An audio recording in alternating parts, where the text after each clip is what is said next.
working together at Caterpillar. And it make you laugh.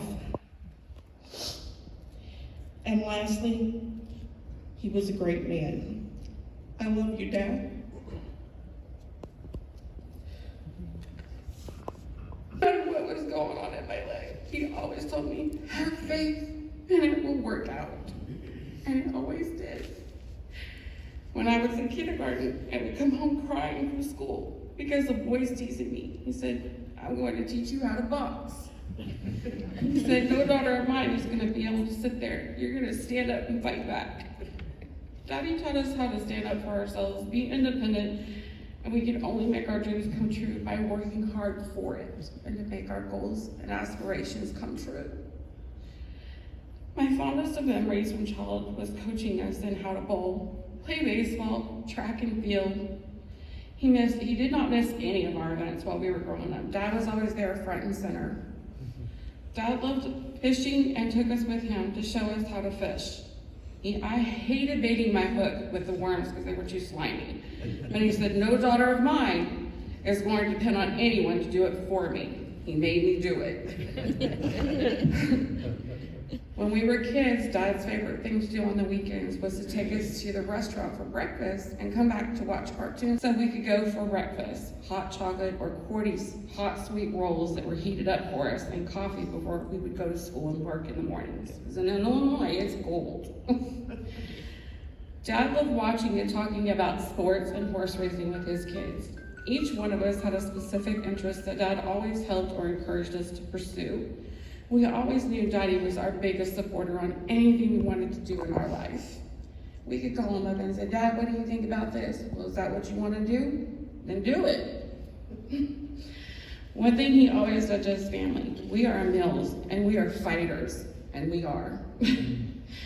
Daddy taught us to always speak up and defend ourselves, to stand up for what we believed in. I will never forget when he told me, I hate liars, and my first thought was, I don't want to lie to my dad ever. In the mailboxes. My other daughter hits fire hydrants. My other daughter backs up in the ditch.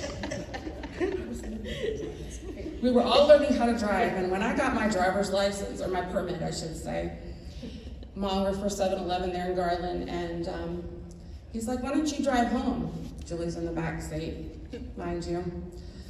We were driving home, and as soon as I started to turn left on the light, I swung too wide, and they were doing road construction there, and those road construction people were flying out of the way. Dad thought he was about to have a heart attack. We got home, and I parked the car. He jumped out of the car and literally got down and kissed the ground and said, take me with Jesus. That is a true statement. The last 10 years when Mom and Dad moved back to Texas, he's been very special to have there, closer to me. It gave us so many more memories. Dad was able to see my son Derek become a doctor to help the veterans and was able to see his office at the VA. Dad talked about how proud of his grandson he was and all that he had taught him and things that my son remembers about all the nuances and things to do and pursue to make your dream come true. He was so proud of him for helping veterans. Dad's last Christmas, he wanted to spend it at my son Derek's house in Houston. He enjoyed it so much with our family. I'll always keep playing your Bee Gees in the car for you when I travel like we always did in our travels together, Dad. Life will be different when I visit now because when walking through the door, I will not hear you say, there's one of my beautiful daughters. I will forever miss my daddy and hero. You will always be forever in my thoughts and heart. I know you are in heaven, able to dance once again on those roller skates, like I used to watch you do, and how you taught me how to dance on those skates. So the best daddy ever a girl could have, an honor to be your daughter. Thank you always and forever for all you sacrificed and did for me to have a better life. You will be missed and forever in our hearts. I love you, Daddy. Thank you all for coming and being here. Everyone can be called a dad, but ours was dead because he deserved it. I came across something that I wanted to share, and I will probably keep reading this to get me through. I've had my life and enjoyed every second, but as it is, another life beckoned. It's important to know that I have not gone, and I hope that you all, my light has shone. Stay in the sunshine, rest never in the shade. Don't curse my absence as a light you'll evade. I live in the smiles, the moon, stars, and sky, and I feel eternal pride as I watch you all fly. And for my darling children who wonder what to do,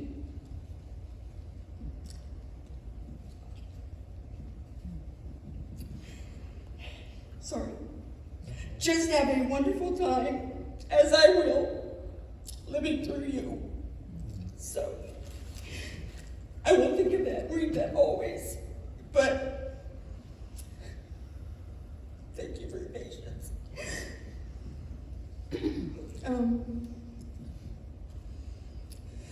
One thing I know about my dad is he's so strong because he fought hard just to be here in this world with us as long as he could be, and to make sure we were okay, that you were okay, Mom. Will we ever be okay? Yes, because he's resting in the arms of our Father, where we will someday meet him again. So I caught myself talking to my dad yesterday. I had twisted my back in such a way. As I sat up in the chair last night, I couldn't imagine my life without Daddy in it. But how selfish could I be, as he's now our angel watching over us. I remember you each day that I live, Daddy. I will share your stories, your jokes, if I can remember them, because some he'd make up on the fly. Create his own. Mom would always go, Gilbert, you made that up. You were such a great daddy and a man with so much to give. It was such a privilege to be your daughter. I think it might be time to say goodbye, Daddy.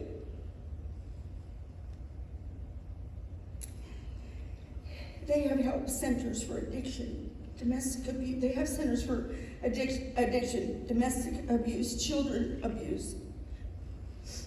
Just to name a few, nothing is offered for those who have to say goodbye, to prepare us, because you can never be prepared. One will say you can prepare, but you never can. How are we all going to live without you, with that big absence in the room, just waiting for your bad joke or two? How do we do that? For me, I will keep with me all the good times we shared. All the memories you gave me will see me through until we meet again, but for now I must rely on God.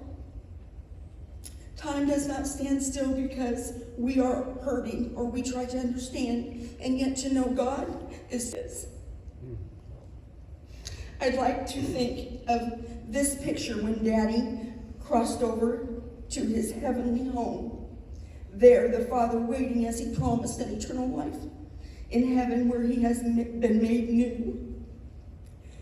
There in my vision, I see him eating around a big table, sharing conversation with those who went before him. And the smile on his face bigger than the sky, and that I've ever seen. To see his mom again, he had to see that.